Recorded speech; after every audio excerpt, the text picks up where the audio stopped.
كذب أصحاب الأيكة المرسلين إذ قال لهم شعيب ألا تتقون إني لكم رسول أمين فاتقوا الله وأطيعون وما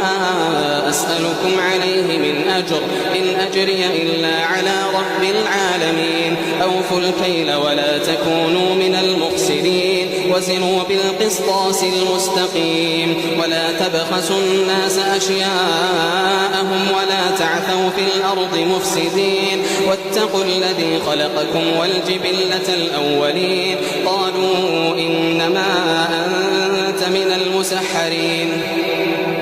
واتقوا الذي خلقكم والجبلة الأولين قالوا إنما أنت بشر مثلنا وإن